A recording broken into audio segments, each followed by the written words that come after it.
kapatid. Yan ako pong security officer doon. Yan, year 1992. Ngayon ay 2012 na. Ilan taon nakakalipas? 20 years after. Amen? 20 taon na po yun. Kasikatang po noon ng isang rapper po na Pilipinong rapper. Sino ba kilala na yung rapper? Talaga. Sino yun? Amen? Si Andrew. Kasikatang po noon, mga kapatid. At yan po sa folk art theater, alam niyo po, may iba't ibang kulay dyan yung gate. Mayroon yung red gate, may white gate, mayroon pong yellow gate. Alam niyo po, nung kasikatan po ni Andrew ang concert po ay alas 12 ng tanghali. Pero alas 5 pa lang ng madaling araw, mayroon ng mga nakapila para manood.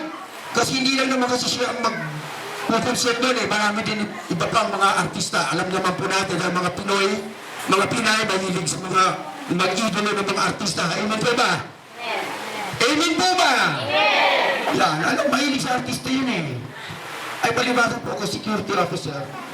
Nung dumating po ang mga alas 2 pa lang po ng umaga, ang haba na po ng pila.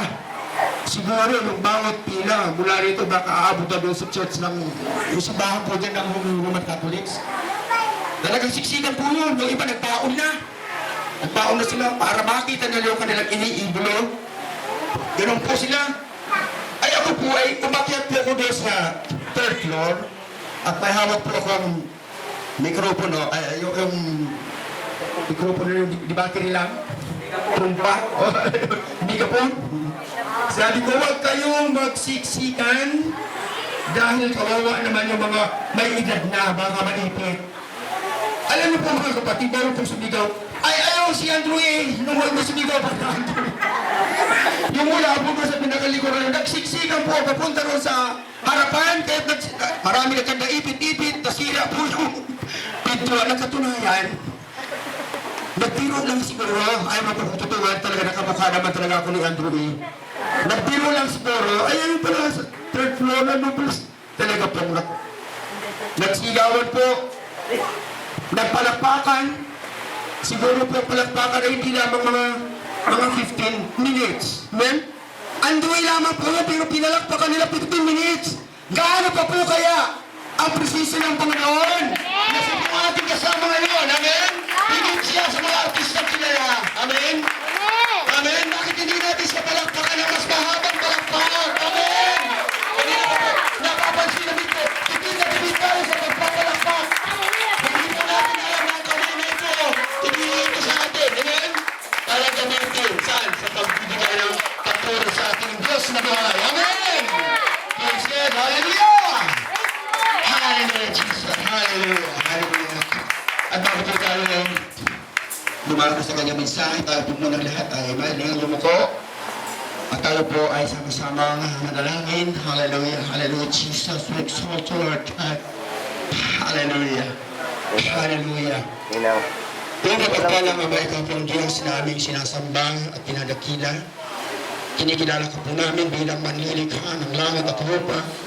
Kahit marapat naman po na sa kami Diyos na magtiwala sa pagkatulad po na kung wala ka sa aming buhay, ay wala po kaming magagawa. But ngayon po hapon, in the name of our Lord Jesus Christ and through the guidance of the Holy Spirit, we thank you for the grace and blessings that you put in the midst of us. Father God, thank you for creating us in your image and giving us dominion, power, and authority to rule over your creatures. Father God, thank you for our physical and spiritual strength. Thank you for your presence and giving us the right and power to become your children, sons, and daughters. This afternoon, Lord, here we are to celebrate the 10th year Thanksgiving Day of Jesus Christ, the Lord. And before we go on your message, Father God, open our heart and minds for us to fully understand the mystery of your words, for us to live as your conscious life. Let your Holy Spirit guide us for us to meet the highest standard of preaching that will mold our spiritual being. Father God, you have said in your words that you are the true vine and we are the branches. Apart from you, we can do nothing, but we can do all things through your Son, Lord Jesus Christ, who will give us knowledge and wisdom, power and strength. Father God, any tactics or strategies made by Satan and his force to distract us from his afternoon service, I rebuke it in the name of Jesus Christ of Nazareth. All evil spirit, all demonic forces, I command you to get out of this place and proceed at the bottomless pit in the name of Jesus Christ. And by the power of the Holy Spirit, everybody say, Amen and Amen. Praise God! Alapak po para sa Panginoon. Hallelujah! Hallelujah! Thank you, Lord. At ito po, sa ating pong 10th year of Thanksgiving Day, ito po ang ating tema, Victory in Christ. Kanina po may nagtanong po sa akin, ano ba talaga, Pastor, ang inyong dinadala? Victory in Christ or Jesus Christ, the only one Lord? Ang pangalan po doon po ng nagpahaya po ng church history. Ang pangalan po ng church na ating dinadala ito po ay registered po sa Security and Exchange Commission. Ito po yung Jesus Christ, the only one Lord, Ephesians chapter 4, verse 5. Yun po ang aming dinadala na kinakailangan sa ating buhay na lagi nasa taas si Jesus Christ. Amen? Sa baba tayo. Kaya kung meron tayong dapat na itaas, wala pong iba, kundi ang ating pong Panginoong Hesus Kristo lamang. Amen? Bakit? Sabi po, for there is no other name given by God under heaven for us to be saved. That name is none other than the name of our Lord Jesus Christ. Kaya ito po, hindi po kayo magsisisi kung kayo maninarito dahil ang pag-aaralan po natin yan ay salita ng ating Panginoon. Amen? Kung paano po sinabi sa kanyang aklat, all men are like grasses, and all their glory are like flowers in the field. The grass withers and the flowers fall, but the words of the Lord will stand forever and ever. Yung po ang kinutin kanina sa ibang verse, di ba? Yung nasa salita ng Diyos, ang buhay po natin sa daigdig na ito ay panandalian lang. Amen? Panandalian lang po tayo para kang isang damo na pagkagaritong tag-ulan, malagong-malago. Pero pagkatag-init, ano mapapansin ninyo sa damo? Natutulo. Amen? Ganun po ang tao. Ganun din po ang ating karangalan ay parang katulad ng isang bulaklak sa parang na dati lang pagkaganito, lalo na pagka umuulan-ulan, sariwa-sariwa, magandang tingnan. Pero, makalipas lang mga ilang araw, siya'y nalalanta. Amen? Pero sabi ng Biblia, datapwat ang salita ng Diyos ay mananatili magpakailan-kailanman. Kaya kung mayroong pinakamahalagang bagay, ay wala po ito kundi ang salita ng Diyos. Yung mga karangalan niya sa daigdig na ito, panandalian lang yan. Kaya ang buhay po natin sa daigdig ito, napaka-ikli lang. Sabi, life is a period of time. Sabi lang ito. Yeah, period of time for us to prepare for our soul in eternity. Ito yung buhay natin. Maikling panahon lang. Ang hinihingi ng Diyos ay ihandaan natin ang ating kaluluwa. Saan? Sa buhay na walang hanggan. Mayroon pong dalawang bagay, dalawang buhay na walang hanggan. Ano po yun? Living forever with Christ in heaven and living forever with Satan in the lake of fire and hell. Kapatid ng hapon, mamili ka. Saan mo ba gusto? Nais din ang iyong buhay. Gusto mo ba ang buhay mo ay makasama mo ang Panginoon sa langit?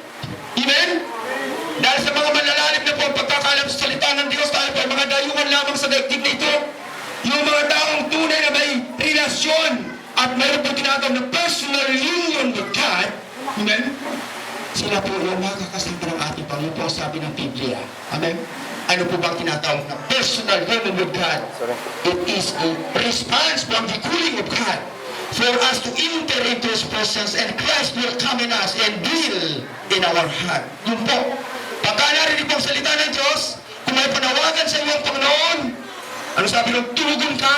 Amen. At sa pamamagitan ng pakikinig at pakikinig po ng salita ng Diyos at sa pamamagitan ng banal na Espiritu ng Diyos. Amen?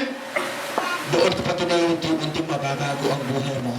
Magkakaroon ka na tinatawag na spiritual birth from God through His words and Holy Spirit which will result in a new life. Kapatid, gusto mo ba magkaroon ng bagong buhay? Amen. Hello? Gusto mo ba magkaroon ng bagong buhay? Amen. Na hindi yung lulog-ulog o pagising sa umaga. Yung may problemado. Pero pagka ang salita na Diyos ay nasa puso mo, narinig po ninyo yung dalawa ng pagtotoo, isang may edad na at saka isang kabataan. Yan. Pagkamat maraming problema, pero ang Diyos na napakaganda po ng kanyang pangako. I will never leave you nor forsake you. Amen? Yan po ang pangako ng Diyos na dapat po natin ang panghawakan. Pagka ang tayo nangako, napapako. Daniel 1:14.